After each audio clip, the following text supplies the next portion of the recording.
Today, we celebrate our 200th episode. And what better way to do it than with infamous serial killer, Ted Bundy. Today, we discuss Bundy's upbringing, his dive into criminal activity, the way he'd stalk his victims, and finally, his first few known murders.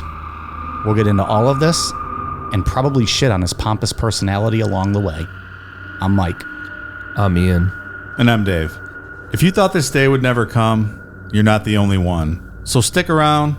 Happy 200th episode, Necronama family. This is Necronomapod. And there he was, an operative for the Republican gubernatorial candidate, pleasant and sophisticated, even when he was accused of political spying. It's hard for me to believe that what I did is newsworthy, and my part in the campaign was so insignificant. I'm embarrassed that I should be getting this publicity from it. Really embarrassed. Bundy's years in the Pacific Northwest were busy ones. He earned a degree in psychology, entered law school, and worked in mental health and law enforcement. By all appearances, he was on the road to success. In 1974, police began investigating crimes involving women, mostly college students. Nearly every month, in and around Seattle, a young woman was murdered or disappeared. So this is a rare occurrence for me. Yeah? You did the Kent State outline. That was what, 3 weeks ago? It was more, maybe Something about like three weeks ago. And I already have a break. You did the whole Ted Bundy outline. You've written the book on him. I did. Yeah. Yeah. Well, I wasn't going to brag about it, but you're welcome. Okay. I gave you the notes. Yeah. I'm thinking it's going to be a 2, maybe 3-parter. I'll see how I finish. But yeah, I figured, you know what? You take this one off. I know everything there is to know about Ted Bundy. I'll write the notes and I'll give them to you. Did you learn anything new in this vast amount of research you've done on Ted Bundy that you didn't already know? No, nobody taught me anything on this one. They've used me as sources in Ted Bundy books. So I figured, hey, I'll write the outline and you just go ahead and read it, pal. I appreciate it. Yeah. Hey, happy Father's Day. Thanks. I'll take the day off. Yeah. So I joined this podcast because I figured, we'll get 10 weeks out of it and I'll just drink beer with my buds and then we'll go back to watching wrestling. And 190 episodes past that and here we are. 200. I'm thinking this became like a thing. It's evolved a lot. That's slightly a thing. Yeah. People with tattoos are like, you motherfuckers, this better be a thing.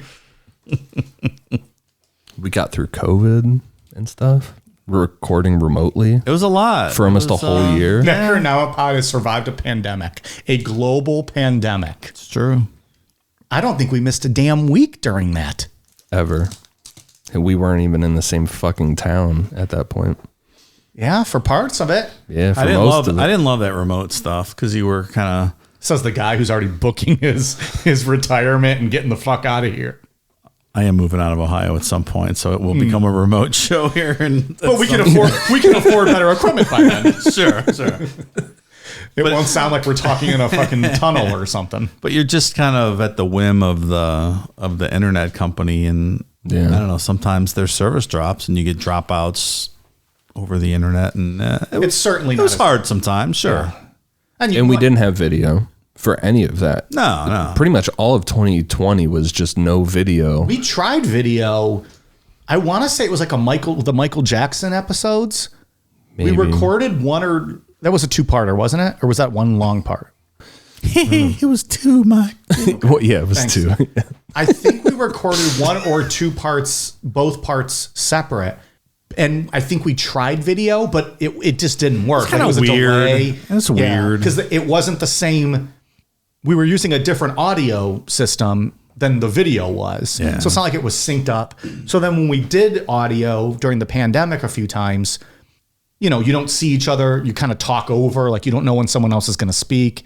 The conversation doesn't flow as well. Sure.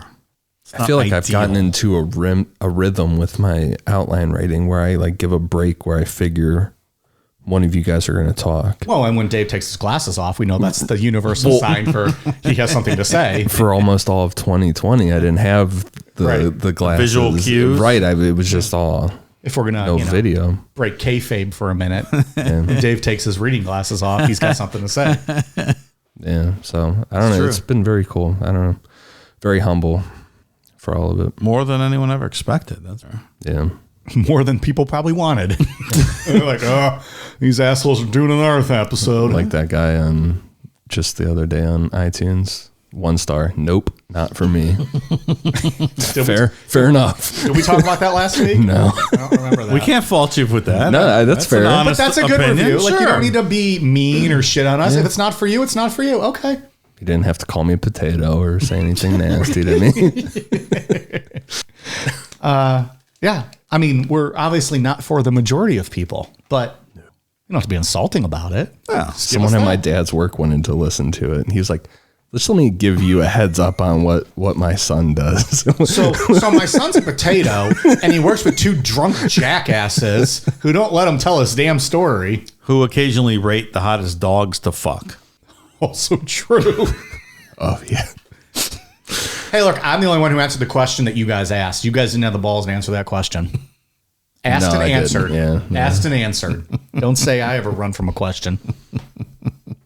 Anyways, we'll save more of this maybe for the year-end show when we recap this year. Talk about, by then we'll be at what, I'm not good at math, but by then we'll probably be at 400 episodes or something. I don't know. I don't think that's how math works. No. Okay. Well, never mind then.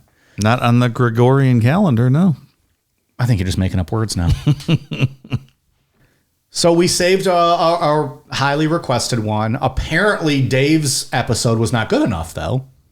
I thought the Ted Bundy episode we did on Patreon on April 1st, 2021, year of our Lord, was an exhaustive look at Ted Bundy in a very thoughtful and... It's almost selfish that people didn't love that one and demanded something else. I feel unappreciated, Yeah. maybe, that they weren't satisfied with just that episode alone. And we should say it was on Patreon, so you'd have to be on that. We tried to give them something special. Never satisfied. So today we'll break down Zac Efron's body, his abs, Yeah. his dynamite areolas. Who was better, Zac Efron or Ted Bundy? I am not hard in the slightest right now. We'll get you there, pal. We'll get you there. I'll get a little more Zac Efron. Night's talk. early, buddy. Yeah. Is Ted Bundy the Casey Anthony for women? Don't know. If he's not, who would be? I'm not saying it's quite as extreme. Yeah, I don't know. I guess it would be him. I mean, if you're getting Zac Efron to play you, Yeah. you must be a decent looking guy. There is one of those pics of Bundy where he looks just like Zac Efron. We looked at it earlier tonight with the beard, Yeah. right? Like it's Like a Ringer picture. it's crazy. It's almost hard to tell which one is which. But mostly, the if you watch the interviews with Bundy and the pictures, he's just a goofy fucking... He's a goofball. I don't know. Yeah. He's not some overly gorgeous, handsome dude. I don't know. Is it his charisma? Is it his confidence? Did he have the it factor? Yeah. Oh, for sure. The charming. He seems charm. to have, yeah. Yeah. He seems goofy as fuck to me, but I guess... He seems like a guy who likes to talk a lot to make you think he's smarter than he actually is how he comes off to me in all those interviews that you can watch. I would fall for Ted Bundy. If I saw Ted Bundy walking around and running his mouth, I might think that he's trying to be smarter than he is, but I wouldn't think he's doing this. What we're Like, going to he's get just- into tonight, I wouldn't think that guy is doing this. I think that's right. He's just like a goofy legal fuckboy kind of. But yeah, right. You wouldn't peg him as a right. a serial killer. I think that's fair. I would be like, this guy's an idiot. Yeah, he's a clown. Right. Just trying to show off, trying to get laid, whatever. Exactly. Yeah, trying to one up you. All right, let's dive into it. We got a lot to get to. Ted Bundy was born Theodore Cowell on November 24th, 1946 in Burlington, Vermont to Eleanor Louise Cowell. But she didn't go by Eleanor, she just went by Louise. It's not clear who Bundy's father was.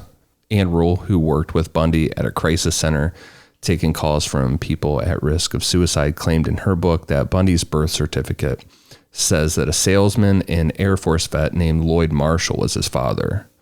His mother, Louise, said that she hooked up with a war vet named Jack Worthington, but he bailed as soon as she got pregnant.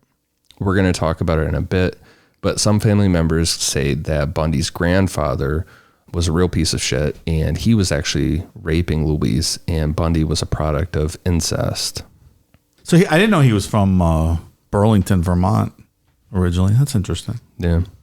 If he would have went a different way, maybe he would have met Ben and Jerry, who are also from Burlington. It could have been Ted and Ben and Jerry's ice cream. It could have been. He might have went down a different path. I'm just saying there's multiple paths available to Ted. Might have had like chocolate chip choke out. Interesting flavors of Ted and Ben and Jerry's.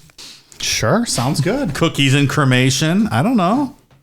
He certainly would have avoided that rocky road he was going down. Exactly right. And that prey leaned into the car window and he bashed him in the back of the head and then he killed him. If only. Yeah, you never know. There's no proof about anything that we just said about Ted Bundy's, who Ted Bundy's father was, besides Louise being Bundy's mother. A lot of people try to get themselves over regarding Ted Bundy, like a psychiatrist named Dorothy Lewis that interviewed Bundy and made a whole bunch of claims, including one that she got a sample of Bundy's DNA, tested it, and proved that he wasn't a product of incest. Dr. Lewis didn't provide any information as to how she got the sample or any of the actual results. She just said it.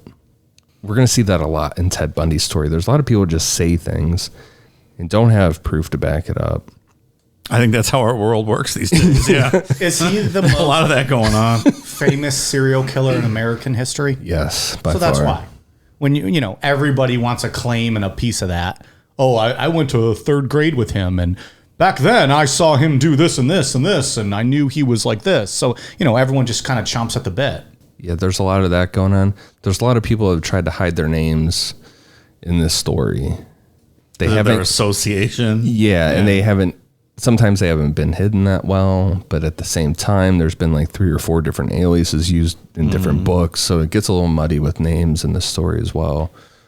And we've talked a whole bunch about society not being kind to women over the course of human history in this show, and one of those is the aspect of single mothers.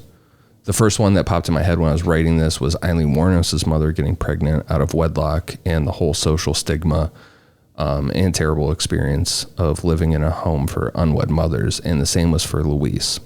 She was sent to Elizabeth Lund Home for Unwed Mothers, and instead of helping her in life, Louise's parents doubled down on this nonsense of not being able to be a single mother. You know what they call home for unwed mothers today? What's that? Just a home. It's wherever you fucking live. You're not Ridiculous. sent to somewhere like it's fucking prison. Home for unwed mothers. Like you're fucking going to Leper Island or something. Yeah, like it's for real, like a prison. Like something. Yeah.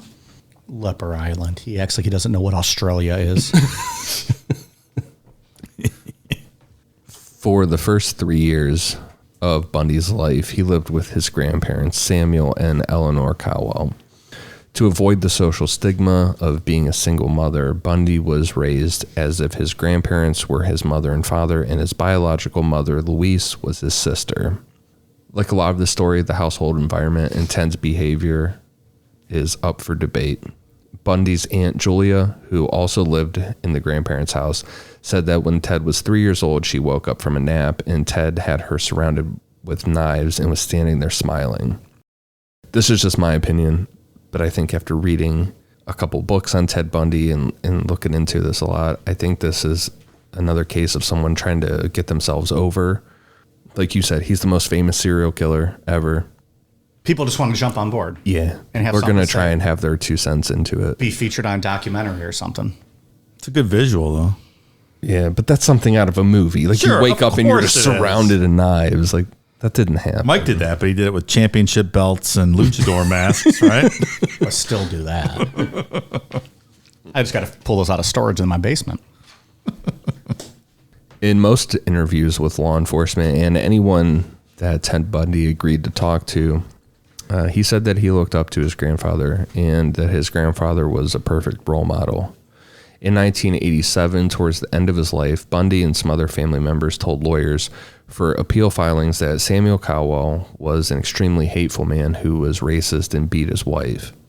Those accounts also bring up an incident of Samuel Cowell throwing Bundy's Aunt Julia down a flight of stairs for sleeping too long, and swinging around stray cats by their tails. There was also some claims of mental illness regarding his grandparents. Those filings claimed that Samuel Cowell would talk to people that weren't there, and that Bundy's grandmother, Eleanor, would regularly undergo electroshock therapy for depression. There isn't any concrete proof on any of this, and there are researchers and members of law enforcement who think that these claims were just kind of made up or fabricated a bit just to win appeals. A la Casey Anthony throwing her pops under the bus to get acquitted. Yeah, or like grabbing that woman that her dad drowned her kid in a pool, and all of a sudden, right, her kid drowned in a pool. Yeah, that kind of stuff. In 1950, Louise changed her last name from Cowell to Nelson and left Philadelphia to move in with her cousin Jane and her husband Alan in Tacoma, Washington. It's not clear about that last name change. What it sounded like to me was that her family kind of pushed that on her, like, we don't want you to have our last name. Get the fuck out of here, kind of vibe is what I got from it. Yeah. Rude. Just because she had a one-night stand with probably an Air Force guy. Like, I can't envision hating someone in your family like that or your kid because they got pregnant. Like, yeah. People like to fuck, man. They're human. That's what people do. It's one of the only joys in this life. Yeah. Like, just calm down. It's okay. Yeah, it's Jesus is fine with it. Relax. Yeah, Jesus likes to fuck cool. too. It's okay. Jesus fucked. Spoiler alert for all you people. Jesus fucked too. That should be a new shirt. Jesus fucks. Jesus liked the pussy.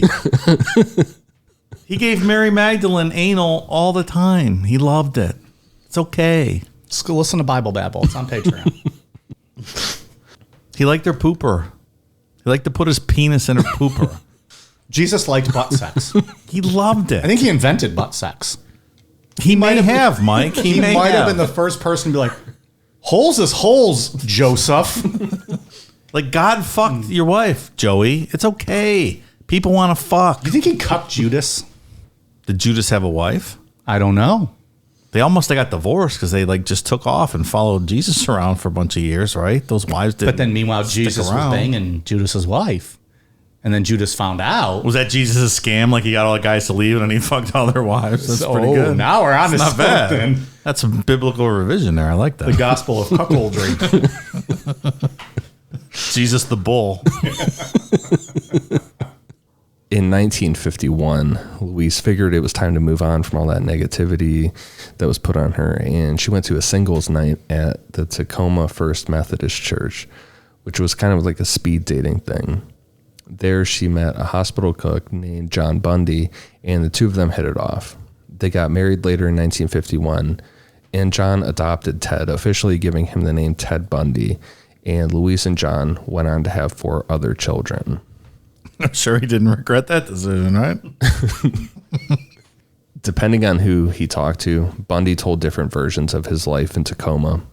On one hand, he said he just kind of wandered around looking in the trash for porn magazines. And on the other hand, he said that he would find true crime publications to read, but only the ones that involved sexual violence.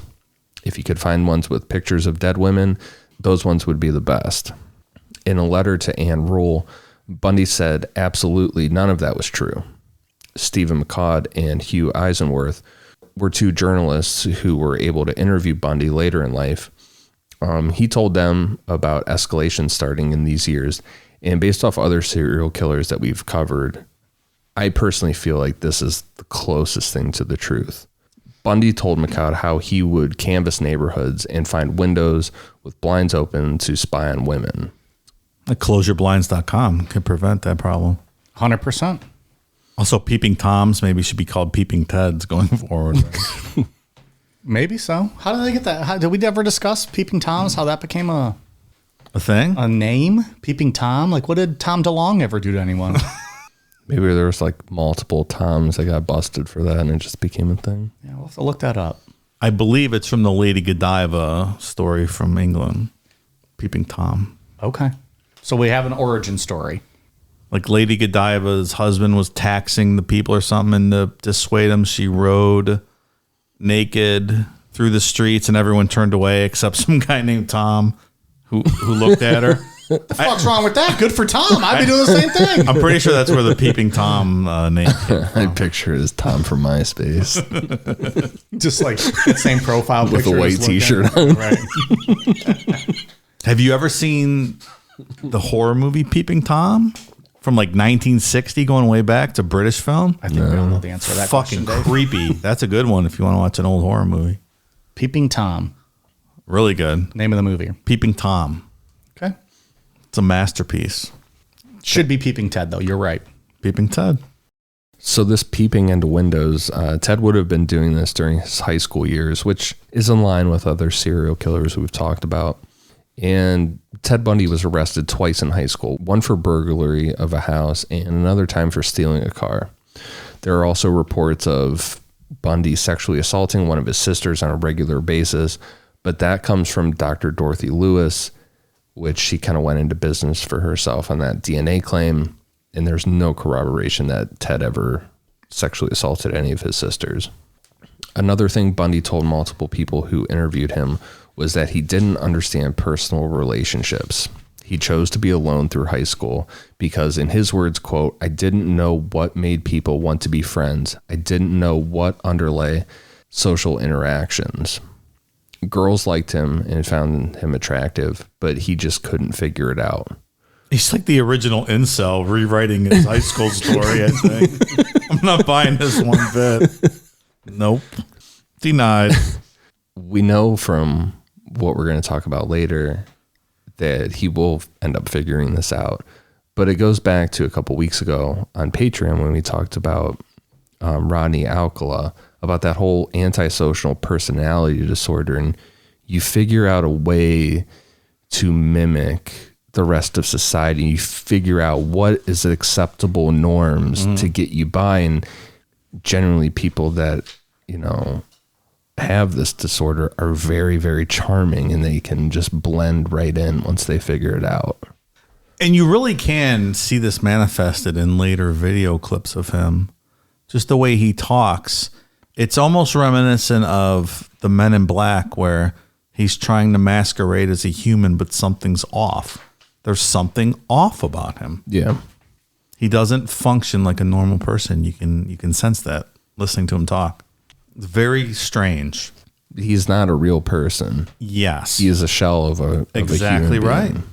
You can see it. So we are clearly stating right now Ted Bundy is an alien.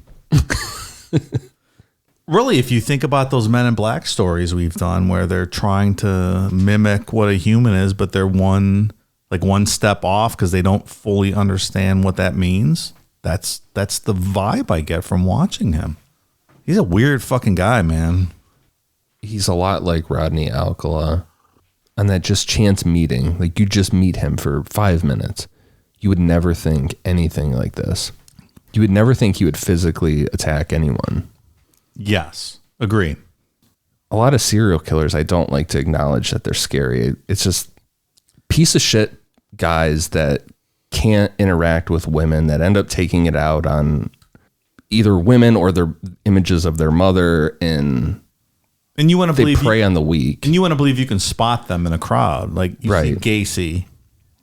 Yeah, I could probably pick him out, or Ted or Jeffrey Dahmer. yeah, Like, I'd be like, He's all right, off. that dude's Exactly. a little weird. Like, I'm not going home with that guy tonight. This guy's the anti-serial killer. Why you pick Gacy? So the one guy shows up in a clown outfit, all of a sudden he's a killer? Yeah, like if the manager of KFC is asking you to come home and watch porn with him and a group of other guys and teenage boys, I'd be like, nah, I'm good. No, Holmes, I'm straight. It's getting weird. It's exactly what made this guy so dangerous. Absolutely. Bundy graduated high school in 1965 and attended the University of Puget Sound for 1 year and then transferred to the University of Washington. Things were going good for Bundy, and in 1967, he started dating a young woman named Marjorie Russell. So we talked about this today. At the time when I wrote this, I didn't know that her real name had been used. You said you saw it in the documentary, potentially on Netflix. They showed a picture of her yearbook with her full name, unless they somehow pseudonymed Photoshopped that picture. I'm pretty sure that was her real name. And that's a weird thing with this story, like we said earlier, that names get changed. So the book that I read was Stephen McCloud, and Hugh Eisenworth, they used Marjorie Russell. One of the big common ones was Stephanie Brooks. I saw they using, yours was Diane. Diane, they refer to her as Diane on Netflix. And they showed a yearbook pictures, which seems like that was her. That would be real fucking weird if they did that. Yeah, I think that was her. I think her name was Diane. That'd be ultimate kayfabe. Too much, maybe. Too much. So just for the sake of this outline, we're just going to go with Marjorie Russell. In 1968, Bundy got restless with school, feeling that he was too smart or above school, that he should just be doing great things. And that's the thing with antisocial personality disorder and being a psychopath in general, is you get bored with stuff real quick. You need constant. And you get this vibe from everything that he says, very arrogant. He's too smart for everybody. So Bundy dropped out of college and worked a ton of different odd jobs. These odd jobs left him to volunteer at the Seattle office of Nelson Rockefeller's presidential campaign. By this time, Bundy had figured out how to be very charming, which led him to be Arthur Fletcher's driver during Fletcher's campaign for lieutenant governor of Washington State. At this time, Bundy really wanted to make his way into politics, and in August of 1968, he attended the Republican National Convention as a Rockefeller delegate. Bundy saw the convention as a success in that he was able to meet and talk to people that could potentially advance his goals of a political career. But his girlfriend Marjorie didn't see it that way. The way it's told is that Marjorie was from a very well-off family, and there were expectations as to who she dated. Bundy was trying to make his way into politics, but he wasn't making a ton of progress, and he was still working jobs like being a dishwasher, which there's nothing wrong with that when you're going to college. But Marjorie, like I said, there were expectations. So she broke up with Bundy because she didn't feel he had his priorities in order, and she said that he was immature. Well, socially, I mean, she can't date a dishwasher, right? Like she's elitist. She comes from a family, right? Like, yeah. Yeah, this is cleaning dishes. You're immature. Like, I can't be with you. Did this kick things off? The 1968 election kicked off a lot of shit. Maybe we can add this to it. Did hating women kick off here? There's an argument to be made about the way these victims look going forward. I don't disagree at all. For the record, Nelson Rockefeller did not win the nomination in 68, but did go on to become a vice president of the United States under Gerald Ford. Other nominees in 1968, the winner of the Republican nomination, Richard Nixon, George Romney, father of Mitt Romney, current U.S. Senator, and Governor of Michigan. Governor of Michigan and Governor of California at the time, a younger Ronald Reagan. That's true. All of them. Nixon had a huge lead going in. It wasn't really close. Reagan made a small push at the end. That was it. The end. There you go again, tricky dick.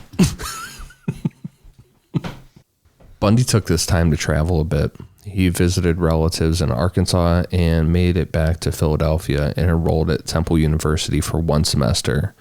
Here in 1969 is where some researchers believe Bundy found out the truth about his family, that his grandfather wasn't actually his father.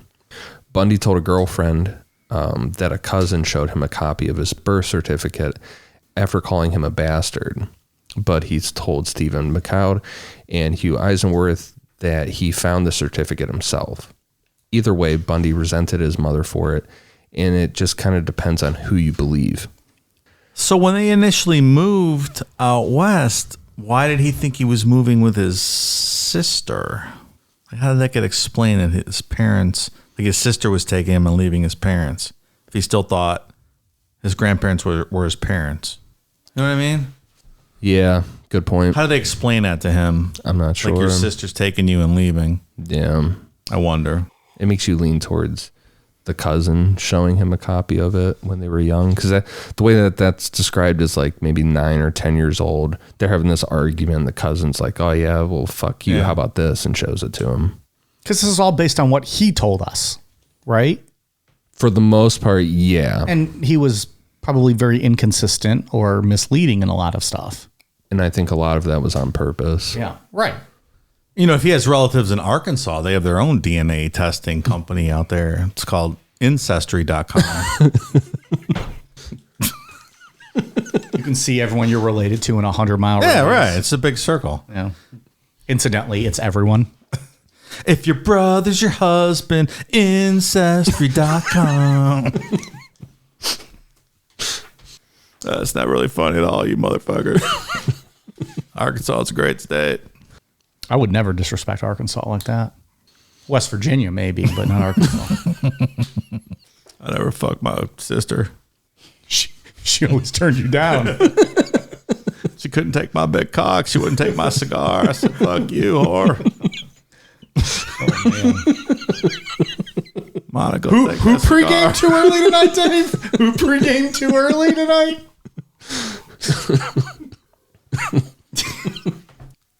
After a semester at Temple, Bundy ended up back in Washington in the fall of 1969. It was then that he met Elizabeth Kopfler, who Bundy had the most intimate relationship with, as in that they lived together and things like that.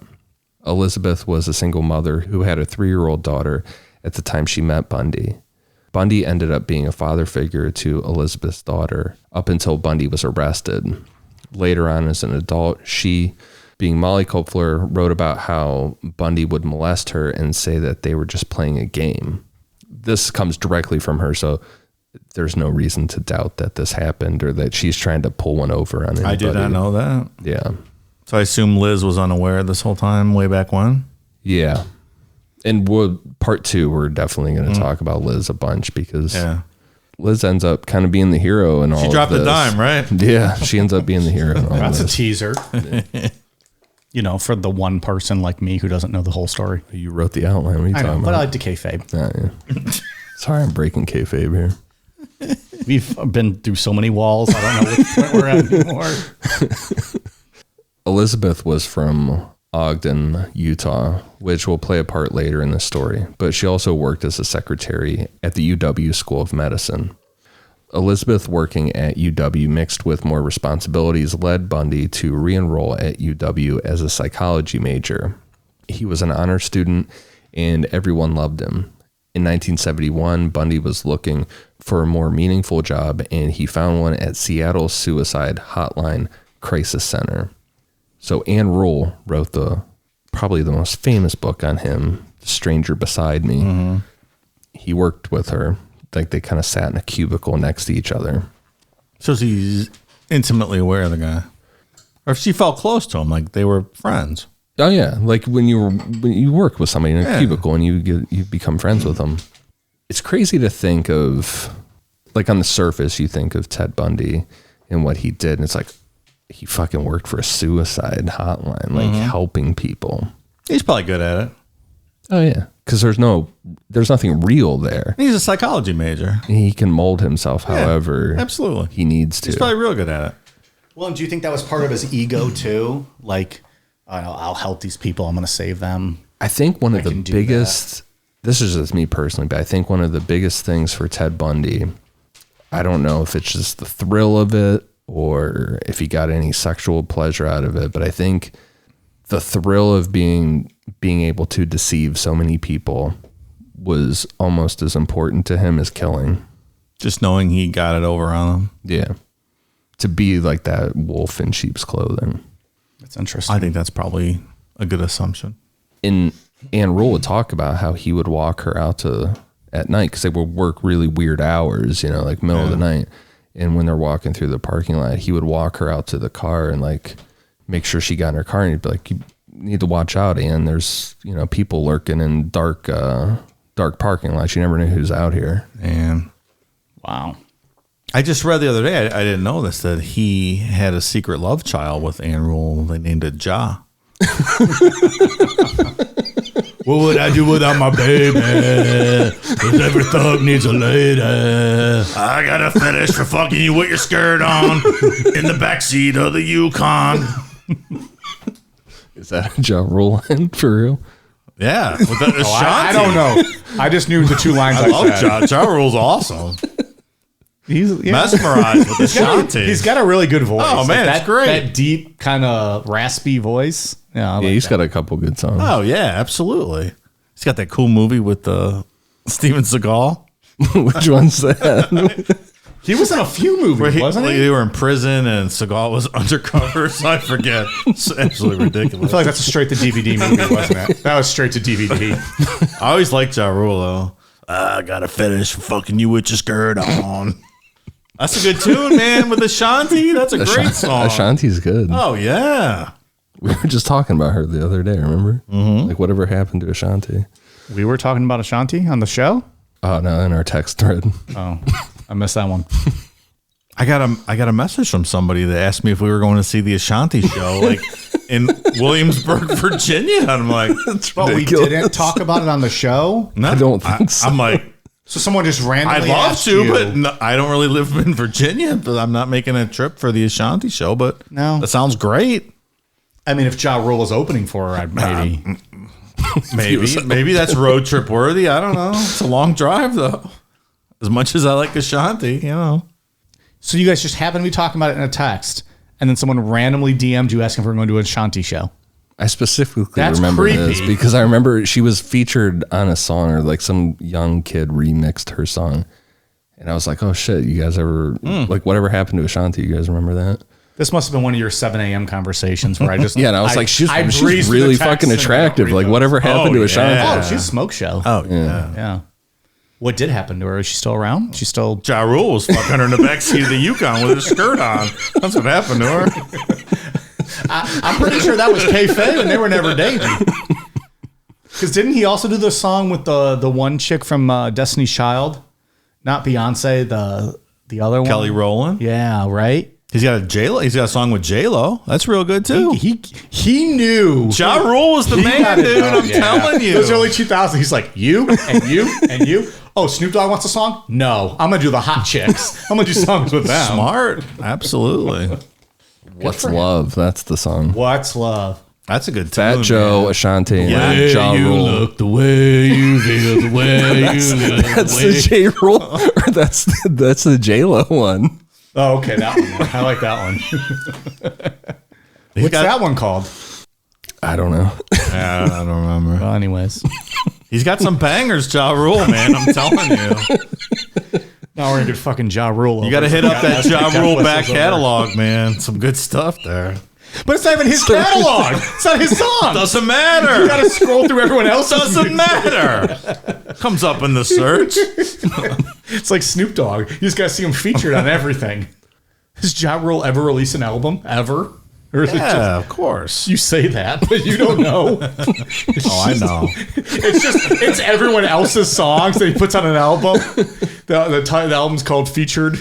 Ja Rule Featured. Ja Rule's in my hip hop playlist. Let me tell you. I do like him. I'm not trying to shit on him. I just think it's hilarious. Although he was involved in that whole That festival, the fire fire festival thing. Not a good look for Ja Rule. No, Yeah, he kind of fucked up with that. not great. All right, so on page 4. Yeah, I don't know how we got to Ja Rule. How did we get to half the things we get to? Ja Rule is Ann Rule and Ted Bundy's love child. That's why. That's how we got there. That joke happened. He had been waiting an hour and a half to lay that joke down. So Bundy graduated from UW in 1972, got back into politics for a bit with working on campaign teams and things like that, but it didn't really go anywhere. However, it did lead to Bundy reconnecting with Marjorie Russell. Marjorie was attending UW as an out-of-state student. She lived in California. So while doing campaign work for the Republican Party, Bundy ended up in California for a bit in 1973, and he ran into Marjorie. Marjorie was impressed with Bundy. At that point, he had accomplished a ton of stuff since she last saw him, and the two of them started dating again. Bundy was still dating Elizabeth, and he had no plans to leave her. In the fall of 1973, Bundy was accepted into the Seattle University School of Law, and his relationship with Marjorie was getting really serious. They would talk on the phone for hours, and she would fly out to Seattle to visit Bundy. Like, he had his own place that I'm almost positive he just had for this whole plan with Marjorie. Bundy started introducing her as his fiance, and they would talk about marriage. Then in January 1974, he just cut her off. He wasn't returning Marjorie's calls. She was writing him letters, and he wasn't responding. Finally, she got through to him by phone at the end of February, and She's like, what the fuck is going on? Like, we're talking about getting married and stuff, and you just stopped talking to me. In a completely calm voice, Bundy said, quote, Marjorie, I have no idea what you mean, and hung up. Marjorie never heard from him again, and this was a success for Bundy. He had successfully gotten revenge. Cold motherfucker playing the long game here. That is so fucking weird. Yeah. And so long. Yeah. It's like, I'll show you. Like years. Yeah. Years of planning to do this. I don't hate that revenge. Like that style. Like this is the one woman that he didn't, have any real criminal issues with. But like she ditched him when he was just trying to, cut his teeth, work hard. You know why? Because he couldn't kill her because he was already linked to her and she was a high profile, well-to-do family. So that was off the table. Maybe so. He probably 100% would have killed her. Absolutely. But instead, he led her on, made her fall in love or get smitten. And he was like, bye. It was plan B. Next best thing he could do. Break her heart. 'Cause he couldn't kill her. That's Break her right. heart. That's right. I'm still going to say it's weird It's very weird to just string carry someone it that along long. for But, years. The guy was busting his ass, cleaning dishes at the time, before he became a piece of shit and was, trying to cut his teeth in politics. And, oh, you're not good enough for me, is what she said. Shortly after this, it seems like this is where stuff went off the rails for Bundy. He started skipping classes. And then by April of 1974, he had just straight up dropped out of law school. We don't know for sure when Ted Bundy started killing. What we do know is that he was at a minimum looking into windows to spy on women this whole time. So like all this shit that we've talked about where he's doing this normal stuff, going to law school and things, he's already looking into women's windows this whole time. And I think that everyone is in agreement, whether it's researchers or law enforcement, that he escalated far before his first known murder in 1974. At one point, he told investigators that he attempted his first abduction in 1969. The FBI's 1992 field guide on Ted Bundy used to profile similar offenders. Under the MO, Bundy told the FBI that, quote, dry runs were when he would pick up a woman and release her unharmed. On the other hand, he said that, quote, abductions were when an intended victim escaped. So if we believe his statements about 1969, he intended to kill a woman, but she got away. Just using his words. But none of them ever came forward later on and said, hey, I think this guy, I got away from him years ago. Kind of a handful we're going to talk about a little bit. Ones that say, oh yeah, I saw a guy with a sling walking around asking for help, shit like that. Yeah. No one that I know of, at least, that was like in the car with him and then they let him go. He let them go. He told psychologist Art Norman that he killed 2 women in Atlantic City while visiting family in Philadelphia in 1969. He also told homicide detective Robert D. Keppel that he committed a murder in Seattle in 1972 and another murder in 1973 where the victim was a hitchhiker, but he refused to go into any details. This is just me personally, but I think what Bundy told Stephen McCoud and Hugh Eisenworth about his escalation is probably the closest thing to the truth based on what we've talked about with other serial killers. Bundy doesn't give dates or even a year for this information, but at least I found it to be a very fascinating look into a guy that most of the time refused to talk to anybody about the psychology behind what he was doing or reasoning. When he talked to them, Bundy would only talk in the third person and never use his name as to not incriminate himself. Even though the motherfucker's already sitting on death row, he still would not use He always thought he was going to get off. Right. He always thought he was going to pull this off. Every time. Yeah. So he would only talk in the third person. And earlier in this conversation, he alluded to having to be drunk to act on his impulses, which we're going to learn later on is just absolutely not true. Well, when you watch the documentary, Michaud says that he gave him that idea for the third person because he said he kept meeting with him. They weren't really getting anywhere. So he gave him that idea to say, hey, why don't you speak, from your psychology background, that what you think this person did or how they would have reacted. And he took the bait. And he's like, yeah, that's a good idea. So the book that I read, Conversation with the Killer, Ted Bundy, it's basically just a transcript. It's a transcript of the whole conversation with him. And then they put in like little parentheses with notes and stuff. Yeah. So I want to say like 40 or 50 pages into the book, it's nothing. There's just this kind of rambling nonsense they're talking about. And then all of a sudden around 50, Stephen comes in and he's like, hey, I got this idea now. And he pitches it to him. And then Bundy's like, interesting. Well, I'll think about that. And then it'll give the date. A couple days later, they talk again and he bites on it. And this is what he does. It's almost like that OJ, If I Did It book. Yeah. Kind of with the plausible deniability. Here's what I did. Right. But if I did it. Yeah, that's exactly what it's like. Here's what I would have done. It's like he sat there for a day or two and was like, I can make this work. Yep. I can play a game as much as, Sure. I can play it at my, because I'm so smart. my level. I'm so smart. Yep. That's exactly what it is. So we're going to read this big quote from Ted Bundy, him explaining escalation, really. And honestly, out of a 300-page book, this is the most interesting part of the book that I found to be possibly what's the realest thing that Ted Bundy might have said. Okay. Mike Bundy, you going to read this? On one particular evening, when he had been drinking a great deal and he was passing a bar, he saw a woman leaving the bar and walk up a fairly dark side street. We'd say that something seemed to seize him. I was going to say something crystallized, but that's another way of looking at it. But the urge to do something to that person seized him in a way he'd never been affected before. And it seized him strongly, and to the point where, without giving a great deal of thought, he searched around for some instrumentally to attack this woman with. He found a piece of 2x4 in a lot somewhere and proceeded to follow and track this girl.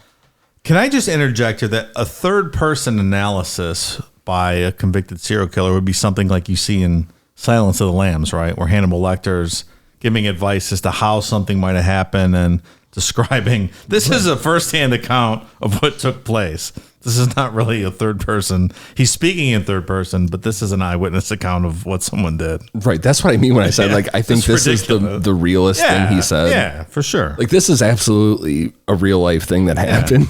He's recounting it using a third person that's not really obscuring much. Which it's equal parts interesting and really douchey and arrogant at the same time. Yeah. It's interesting to hear him describe it. It is. But at the same time, it's like, you're not that smart. You're not fooling us. Right. We know Think what you you're so are. clever. Like, We know what you're doing. It's like when your dog is hiding from you and you're like, oh, I don't know where he is. Where are you? And like you see the tail like sitting out of the blanket wagging, and you're like, oh, where is he? And the dog's so proud that like it hid from you. I guess that is a little bit of karma onto him at the end of all this, that he thought he was so smart and the rest of the world's kind of laughing. I'm like, that's fair. No, you're a fucking idiot. Sure. Yeah. You're just as bad as the rest of them. But And Michaud responds, how great a distance. Well, so I was going to read that last sentence of what he had said was, he found a piece of 2x4 in a lot somewhere and proceeded to follow and track this girl. How great a distance? Oh, I don't know, several blocks. And when he reached the point where he was almost driven to do something, there was really no control at this point.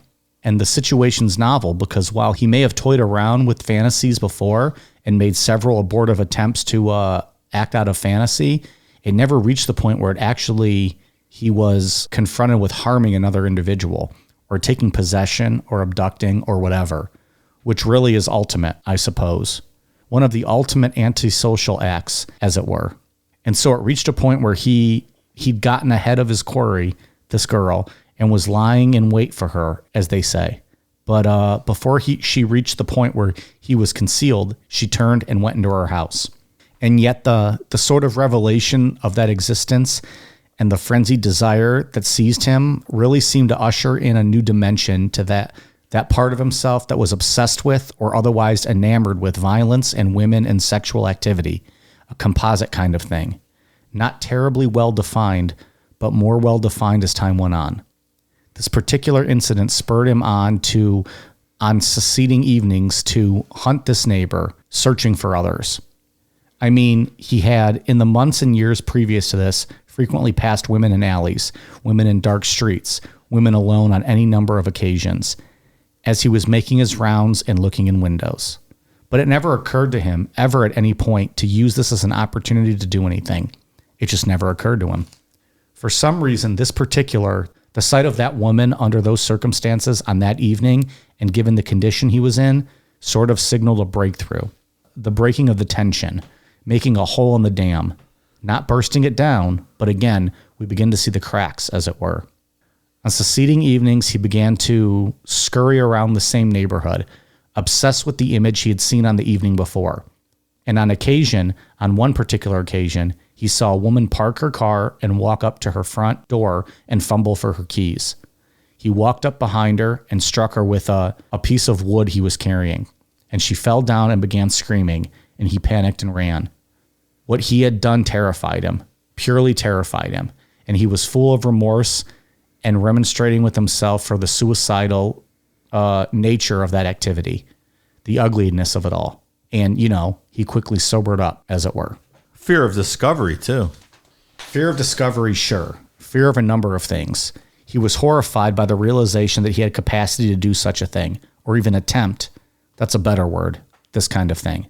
He was terribly fearful that for one reason or another, he might be apprehended. The sobering effect of that was to, for some time, close up the cracks again and not do anything. For the first time, he sat back and swore to himself that he wouldn't do something like that again, or even anything that would lead to it.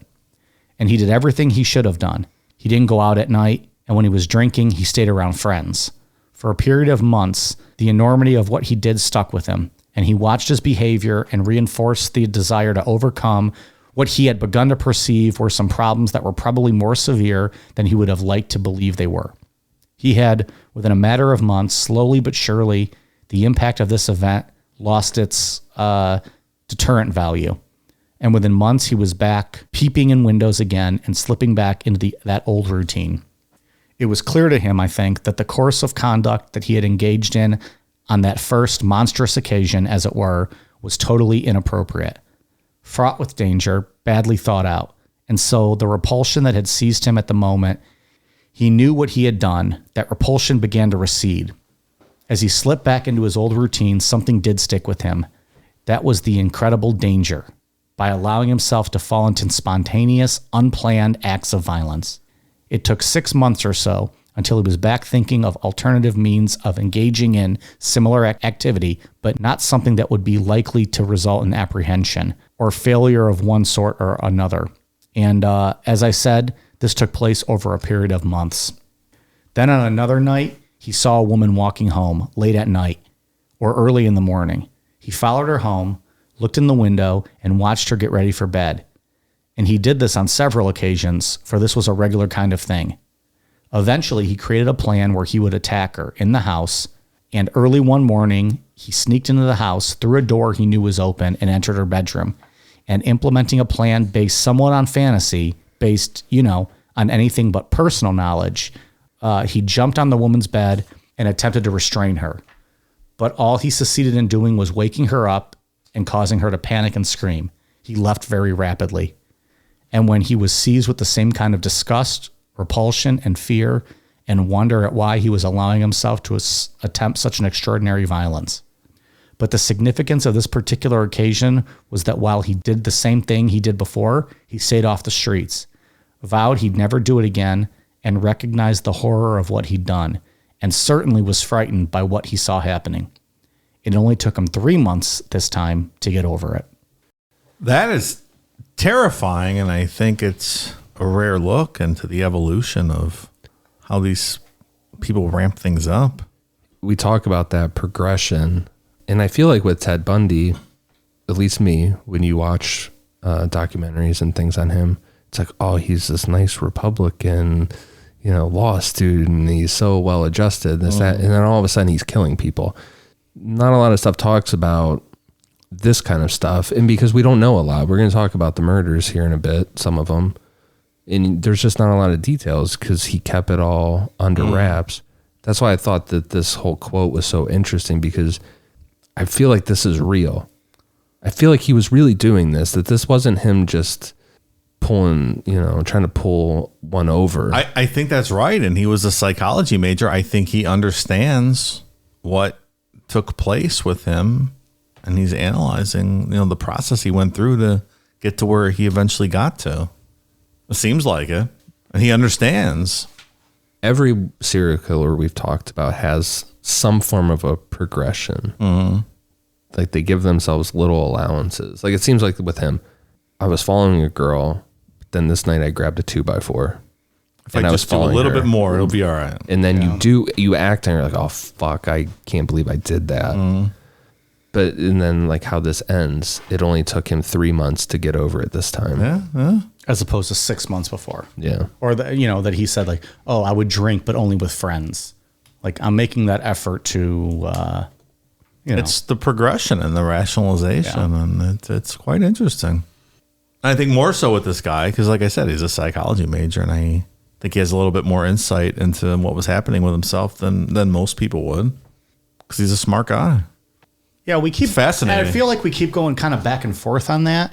He is a smart guy, but he's not as smart as he thinks he is. That's true.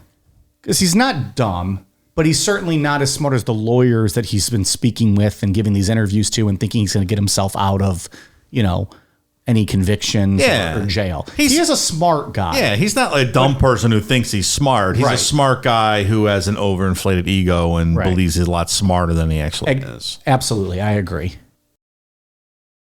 A little after midnight on January 4th, 1974, right around the time that Bundy ended his relationship with Marjorie, he broke into the basement apartment of 18-year-old Karen Sparks, who was a student at UW.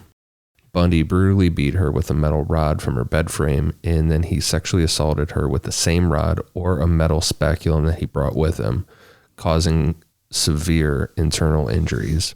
Bundy beat her so bad that Karen was in a coma for 10 days. She survived, but she was left with permanent physical and mental disabilities. He completely ruined her life. Yeah.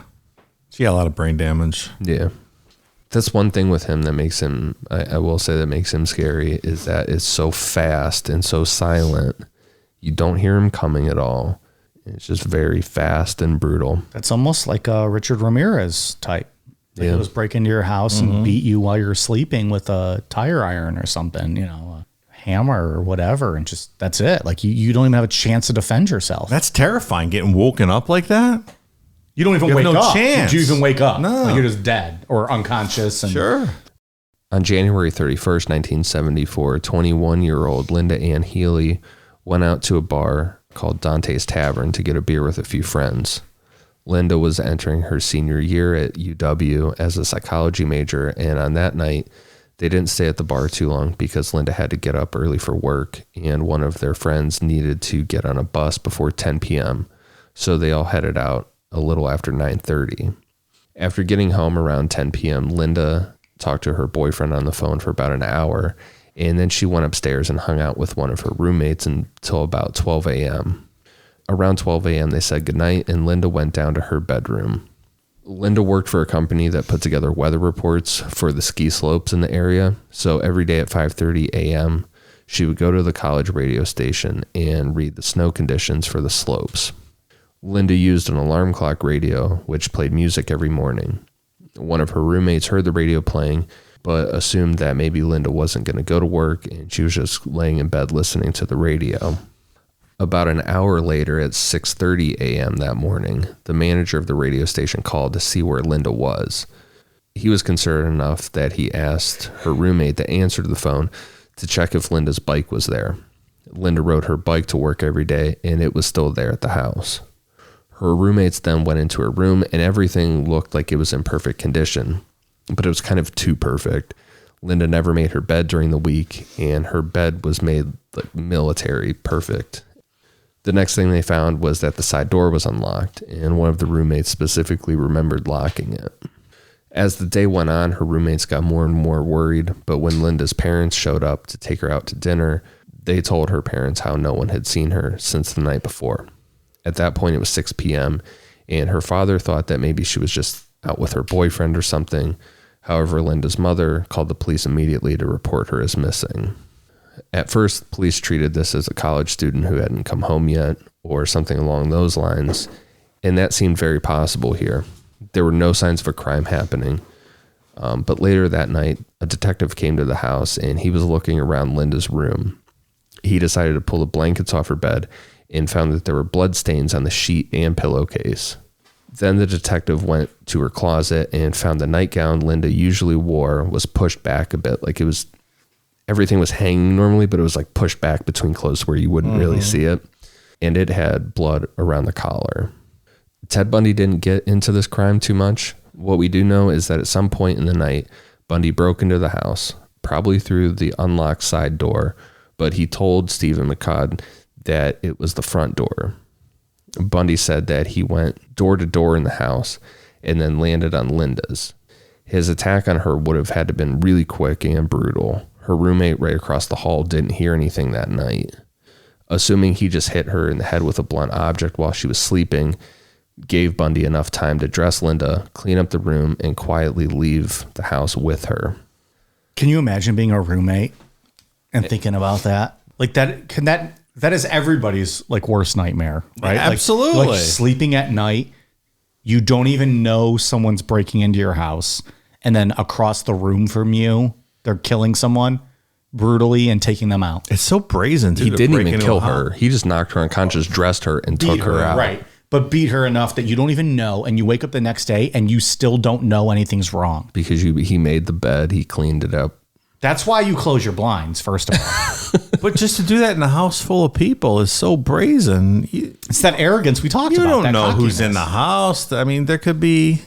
So There could have been a weightlifter friend up, getting a glass of milk in the middle of the night that would have flattened him. You know what I mean? That's why I think that that weightlifter friend getting a glass of milk. Had to get that calcium in his body late at night. He's not like this. Making a protein shake after that midnight workout. Like Bundy's not this overwhelming force that could handle a whole house. He's not full a tough of people. guy. He's not a tough guy. Right. He doesn't know who's in that house, what party they had, who might live there.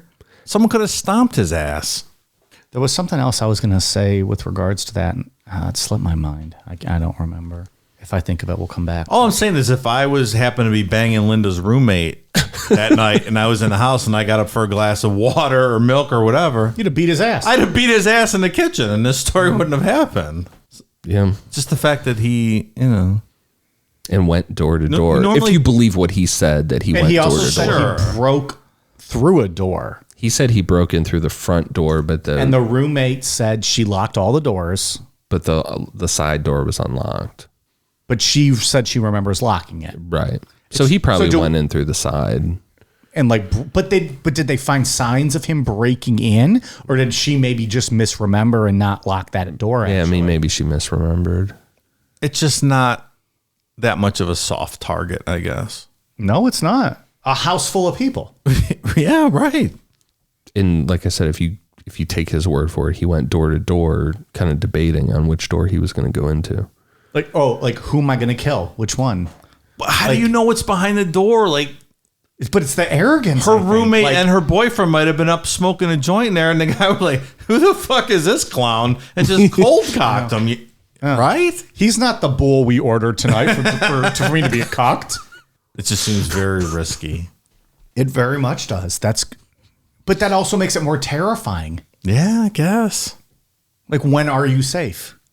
According to what Bundy told McCod, is that he probably gagged Linda and she came to either in his Volkswagen Bug or outside of it when they got to a remote area of Taylor Mountain.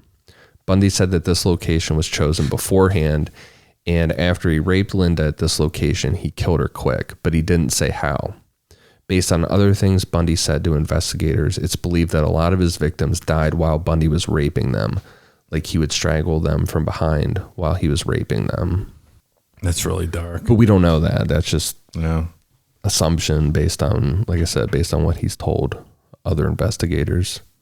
All we're left with this murder is that Linda's jawbone was found at Taylor Mountain in 1975, and Bundy and his longtime girlfriend Elizabeth went to Dante's Tavern a lot. Elizabeth also said that around this time Bundy would walk home a lot when they went out. And usually walking home, he would pass Dante's, like it would be on his route. So it's safe to say that Ted Bundy either saw Linda at the bar when him and Elizabeth were drinking, having dinner, or whatever, or he just happened to pass her while he was walking. So I think he's probably keyed in on her specifically. And he may have went door to door inside that house, but he was looking for her. Yeah, he maybe didn't know what door was hers. Yeah. Maybe he even peeked in a few of them. Exactly. With those, if you're being that courageous, you're looking in. Oh, that's not her. Right. Moved on. I think so. Yeah, this wasn't a random kill. No, not at all. After this, female college students started disappearing at a rate of 1 per month. Jesus. On March 12, 1974, Ted Bundy abducted 19-year-old Donna Mason from Evergreen State College in Olympia, Washington. That evening, Donna was planning to go to a dance class at the college activities building. Then right after that, she was going to go to a jazz concert at 8 p.m. in the library. Donna left her door a little after 7 p.m. for a dance class, which that building was about 200 yards away. Donna never showed up for that dance class, so somewhere along her walk to the activities building, Bundy abducted her. One of his favorite ways to get these young women to drop their guard is that he would fake an injury and intentionally drop items in front of them. If someone took the bait and offered to help him, he would ask them if they could help him carry that item back to his vehicle. And in a lot of these cases, Bundy strategically parked his Volkswagen Bug in quiet areas away from potential witnesses. This gave him enough time and space to hit his victim over the head with a crowbar and abduct them. Reminds me of Buffalo Bill in the parking lot trying to get the couch in the van. Exact same thing. I bet that's where they got this from. I'm sure a lot of things were based off Ted Bundy. Oh, yeah. He had a thing for the Volkswagen Bug, though. We're going to see that in part 2 and 3. He steals a lot of Volkswagen Bugs along his travels. Yeah. That is odd. Big fan. Yeah. When I was a kid, we had a Volkswagen Bug in 1974. Was it cool? I've never been in one. They look tiny. It's not great. Are they more spacious inside than you think, or no? Yeah, it's okay. Like the engine's in the back and weird stuff. But they're all two-door. They were. I think so. Two-door cars. I don't really remember. Make me, not that many people have them anymore, but they make me claustrophobic. Like, I don't want to have to move your seat to get out of the back. Oh, definitely not. No, that's what I'm saying. Feel trapped. Yeah. Like nowadays, there's no way I'm sitting in the back of a two-door car. No. Wasn't the engine in the trunk? Yeah, That's what he was saying, engine's in the back. Oh, okay. I'm sorry. Absolutely. Yeah. But you just be stuck back there in the back seat. Like, unless that person in front of you moves their seat, you can't get out. Yeah. That's just thinking about it love now that. makes it really difficult to breathe. Like, weird car. I can't do that. Fucking Nazi company, Volkswagen. Jesus. Well, I mean, they are. They are. They 100% Nazis. We'll talk about it in a bit here, but Ted Bundy, he rigged his. I think that's part of the reason why he liked these so much, is because he could take that passenger seat out and it would give enough room to have a victim in there. He's like Death Proof with Kurt Russell and his Deathmobile, right? Smashing Rose McGowan's face into the Such a good movie. side of the car. Didn't we discuss that on one of our shows recently? That always gets rated as Tarantino's worst movie. I fucking love it. Really? I love Death Proof. One of the best Tarantino movies. I think I put it in my top 3. We all put it in our top 3. I don't disagree. I love it. It's I really think it's good. great. When they whoop his ass at the end of that movie, Yeah. it's so great. How do people not like that movie? I don't know. It's the same people that probably fucking think lasagna is great. You can't trust them. When Donna didn't come home that night, her roommates didn't think anything was wrong. Donna hitchhiked all the time, and sometimes she wouldn't come back to her dorm for days at a time. Because of this, it took 6 days for anyone to report her as missing. Once she was reported as missing, police were quick to act. Search teams were set up using tracking dogs, but no one ever found any trace of Donna's remains or any clues. The whole hitchhiking thing is still just wild. That people did that. People do that all the time. Can you imagine just getting in a car with strangers now? No. Like, it's fucking crazy. And we all kind of, It's crazy. like, that was not our day. And it was even before your day. Like, Yeah. it wasn't like a thing we did. Like, that's weird. It's nuts. Yeah. I've seen I don't a even few like talking people. to strangers at the supermarket, Yeah. let alone like getting in a car and having you take me somewhere. I do remember I remember picking up a couple hitchhikers like in the 80s. You were at the tail end. When you're out and about. I was trying to do your favor, pal. And, of course you hitchhiked in your day. I personally 90 years ago. Hitchhike. Why would you say such a mean thing to me? I was trying to let it go and say it was all before our time. But just that whole West Coast hitchhiking thing. It's wild. You would think as soon as you started hearing these stories about, but you also had that mindset of, oh, well, that's not going to happen to me.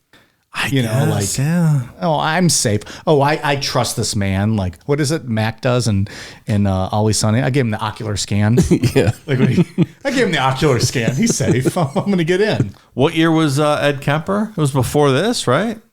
A little after. Was it a little after? I can't remember. Right. But even then, you don't know if you're hearing about it yet. Yeah, I guess. Same kind of time frame, though. Same deal. But the first time you hear about But there's also a difference happening, between Ed Kemper and Ted Bundy, right? Like, Ted Bundy might be a good-looking, charismatic guy. Ed Kemper was this giant man, maybe a little socially awkward. And I feel like you're more likely to get in a car with Ted Bundy. I guess, but the first time you hear about girls disappearing, maybe you're like, Right. I'm not going to get in a car with a strange man. I'll take the bus. But I don't know. I don't understand. I did not grow up in a hitchhiking age. Like, I don't even understand that to begin with. Like, I've seen a couple people hitchhiking on the side of the road, and I'm like, good luck, pal. You're not fucking going anywhere. We arrogantly scoff at them, and we keep going by. Like, you might kill me, but I might kill you. Like, you don't know. Each of us could be either way could be terrifying. Yeah. Yeah, you just... I'm good. I'm sorry. I see people broke down. I will gladly give you $20, but then just go, like, I'm going to keep going, and you keep going. I saw a girl walking with a gas can on the highway the other day, and I thought, maybe I should circle back around and give her a ride. But her accomplice might be hiding in the bushes with a shotgun. Could have been a brick in that gas can. Yeah, She could have I fucking don't know. slugged you over the head with that. You just can't trust anyone anymore. Yeah. I don't think you ever could. Yeah, Could what? You could what? Could trust people. I don't think you ever could. I don't even trust you two guys. Like, I'm prepared at all times to be attacked. Like, I don't know what's going to happen. Imagine we jump up on this desk and just start stabbing Mike in his neck. He's like, I fucking knew it. I knew it, you motherfuckers. 3.5 years. I was like, I knew it. They played the long game. See, I don't trust you guys. Like, you gave us a dirty look in 2018. We got you, motherfucker. We convinced you to do a podcast with us. We wanted to get you. So no one ever found any clues or remains of Donna's. All we know about her murder is what Bundy told Detective Robert Keppel in 1989. Bundy told him that the scene was, quote, nightmarish, and that he left Donna's body, quote, up in the mountains. He said that he buried her in a spot relatively close to where he would bury other victims, but he told Keppel that police would never find her skull. According to Bundy, he severed Donna's head and took it back home, where he lived with Elizabeth. He went on to say that he burned her skull in the fireplace and vacuumed up the ashes. Bundy said, quote, it's a lot of work and certainly very risky under the circumstances. I mean, the kids come home from school and there's a roaring fire in the fireplace and it's warm outside. On April 17th, 1974, Bundy abducted 18-year-old Susan Rancourt from the Central Washington University campus in Ellensburg. A little before 8 p.m. that night, Susan was doing laundry in her dorm building and then had a meeting to go to at Munson Hall. This meeting was for students who had been at the college for at least a year to help guiding students that were just coming in. At 10 p.m., the meeting finished up, and Susan planned to go grab her laundry and then go meet a friend. But Susan never made it back to get her clothes or meet her friend. Unlike Donna, Susan wasn't living that whole free spirit life, and she never hitchhiked or did anything like that. So when she didn't show up the following day, panic set in and she was reported as missing. Again, like the other victims, the search turned up nothing until 1975 when her skull was found in the mountains with a huge fracture. Again, Bundy didn't really give any details other than saying that he committed the murder, so we kind of have to piece it together a bit. Did he say that? What's that? Yeah, I killed her, but you have to piece it together. Or you're just saying no, I'm just saying we have to, and then we have to fill in the blanks. Yeah. So he didn't say that, though. No, he just said that he killed her. Okay. And he wouldn't really go into details. We know Bundy was in Ellensburg at the time. One of his childhood friends named Terry Stolrick Park was living in Ellensburg at the time Susan disappeared, and right around the time Bundy visited him. We also know that Susan wasn't Bundy's only intended victim. 5 days before Susan went missing, a man wearing a sling asked a young woman if she could help him carry his books to his car. According to this woman, the man seemed nice and charming, but when she got to his Volkswagen Beetle, she noticed that the passenger seat was missing. At that point, she put the books on the roof of the car and took off. So that's what I'm saying. He had that passenger seat ripped out, so there's more room. Yeah. Well, and if you knock someone out, they're going to be lower profile in the car versus just being out cold in a passenger seat. Right. They lay him down right on the floor. Yeah. Which there's still probably not enough room for like a body to lay. Like that's a tiny car. It's not giant. Yeah. I still get claustrophobic just thinking about it. And again, I don't love those at all. I had a Nissan Pulsar in the early 90s. I don't know what that a had Pulsar that had a is. really small back seat. You would have loved that one. About 2 hours before Susan went missing, Bundy tried the same thing on another college student named Kathleen Dovio. According to Kathleen, a man wearing a sling was outside the college library struggling to hold his books. He asked her for help, and Kathleen grabbed his books and walked back to his Volkswagen Beetle. Once they got in the car, he dropped his keys and asked Kathleen to help find them. Kathleen got bad vibes at this point because the car was parked in the darkest spot on the campus. So instead of bending over, she stepped back and pointed them out and then turned and took off. You got to just wake up sometimes just terrified that was almost you, if that, these victims that got away. That's nightmare stuff, right? Again, I go back to like the mindset, because I have this mindset sometimes. I'm guilty of it, where it's like, well, it's not me. Like that stuff doesn't happen to me. Sure. We live in a, pretty low crime area. If a serial killer started terrorizing our town, like you would never there's people in our town that don't lock their front doors. Sure. I know of that.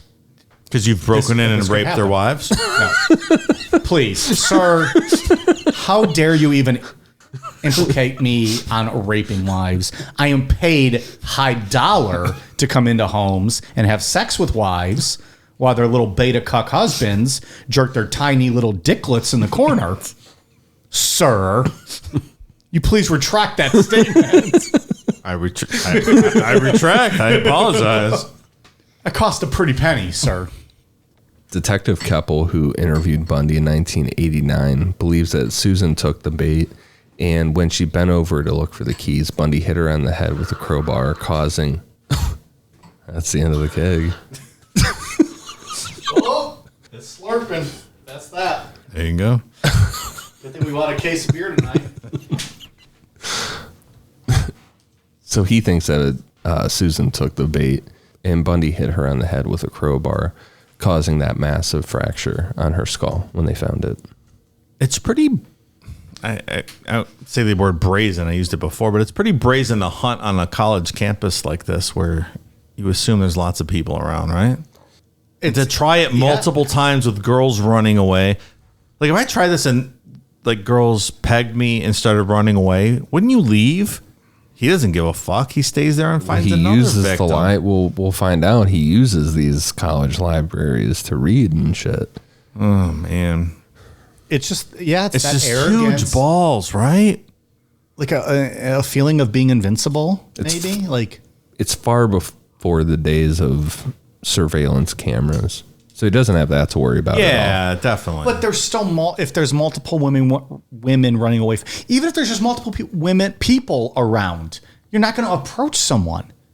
I mean, you would think you wouldn't. The average person would not do that. I think he just assumes he fits in so well as this law student or whatever he considers himself. These are fairly planned out. These weren't like crazy. Like he didn't have a victim in mind. Like he wasn't following someone for a long time. But these were planned out as far as like he strategically parked his car where he could. It was dark and he could get away real quick.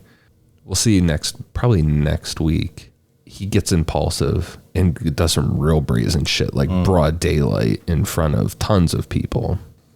On Monday, May 6th, 1974, Ted Bundy abducted college student Roberta Parks from Oregon State University in Corvallis. Details about her disappearance aren't great. We know two things on that day. She had gotten into a fight with her boyfriend. He wanted to get married and she wasn't having it. And two, she was last seen walking between her dorm at Sackett Hall and the Memorial Union building. While walking by Memorial Union building, Roberta stopped to talk to her friend Lorraine about a Spanish test that was coming up. After that, Roberta told Lorraine that she was headed to get some ice cream and then go home. And that was the last time she was seen. Again, her remains would be found on Taylor Mountain, which by this time had become the burial site for all of Ted Bundy's victims so far. All Bundy gave regarding this murder was that weird third-person shit that he was giving to Stephen McCaud. According to Bundy, she was lonely and depressed, which makes sense with the boyfriend issue. And after talking for a bit, he convinced Roberta to go with him to get some food and grab a beer.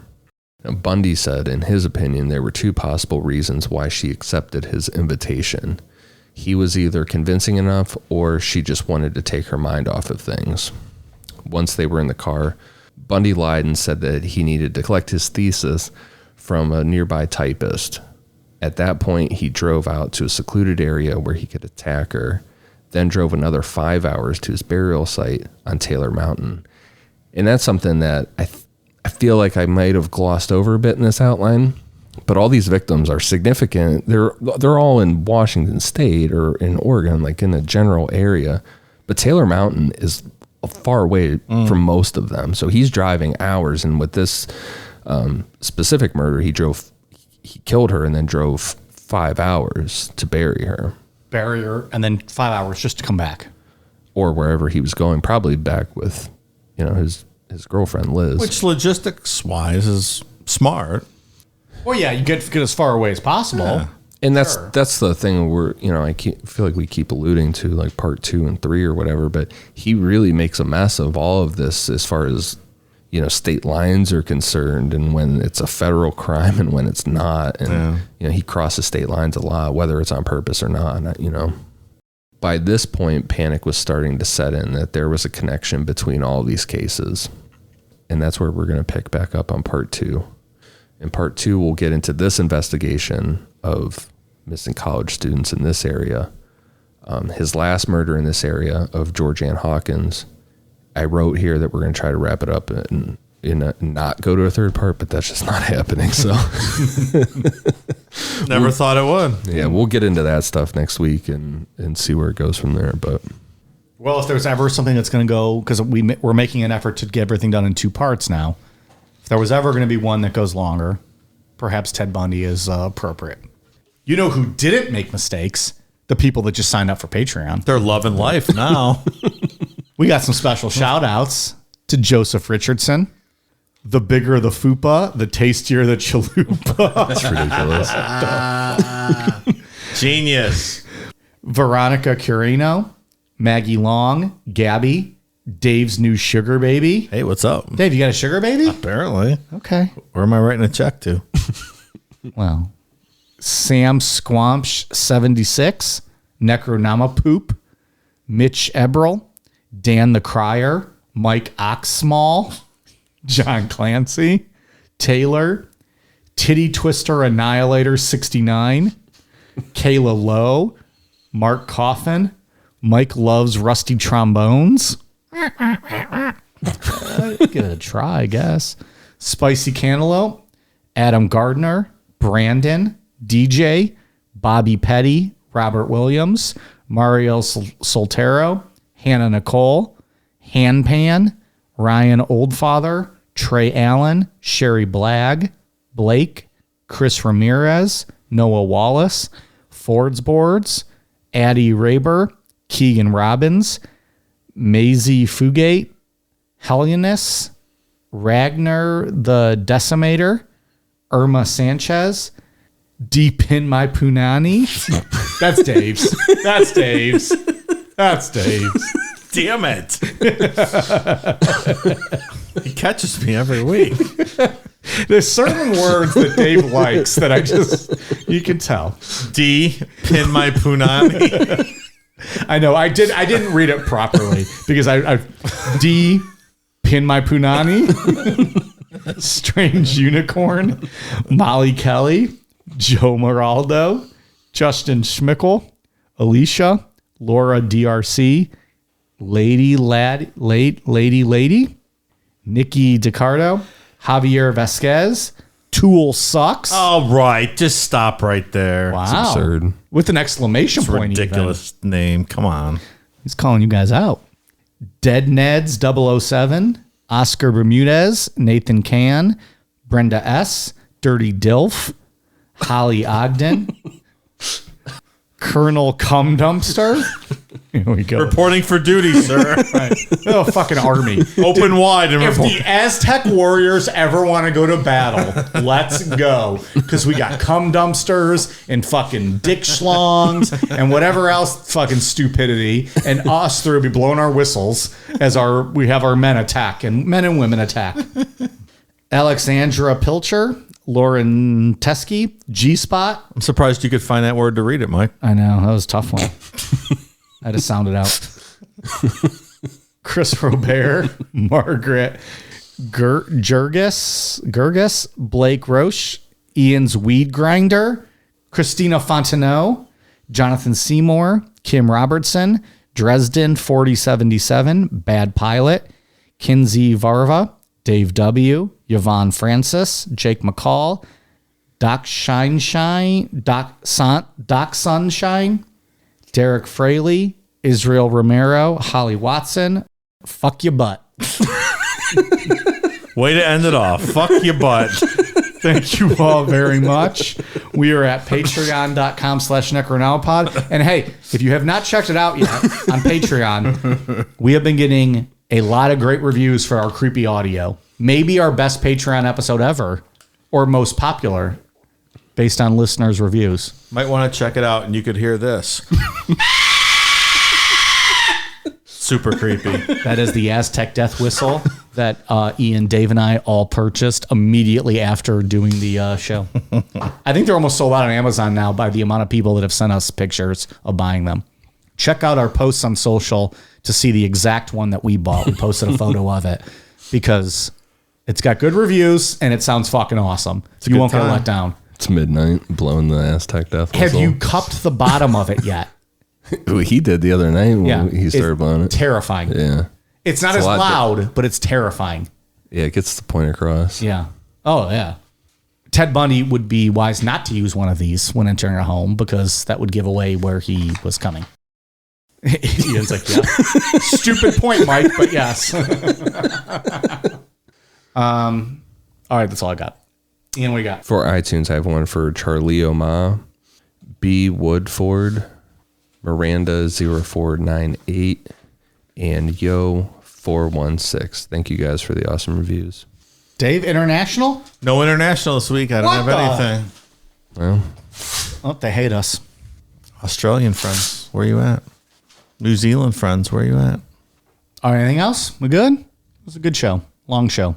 That was good. Part 1. We'll see where this goes. Next week, hear my take on rigatoni. We're on Twitter, Facebook, Instagram, YouTube at Necronomipod, patreon.com/Necronomipod, Amazon.com, search Necronomipod for all of our latest merch. And hey, we're going to be working on some new shirts. We'll have those out, in the coming weeks. But we haven't posted anything in a while, so we'll get some new merch out there soon. And what else? I think that's it. Necronomipod.com for stickers, and we'll have some koozies coming back eventually here soon too. So stand by for those. We'll let you guys know on that. Thank you all very much. all right, you guys ready for a cool down beer?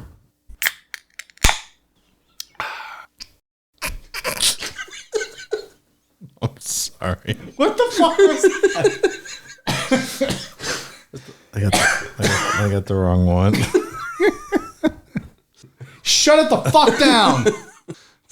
Like some weird fourth dude drinking a beer. It says beer open. I don't know. Well, it was that, and then it was the follow-up. I don't know. I'm sorry. Talk about breaking kayfabe. I'm sorry. Now people know. I say you leave it the fuck in. Who cares? Hey, spoiler alert. We've been using a keg for 3 years. If you thought I was still opening a can, it's not true. Bye.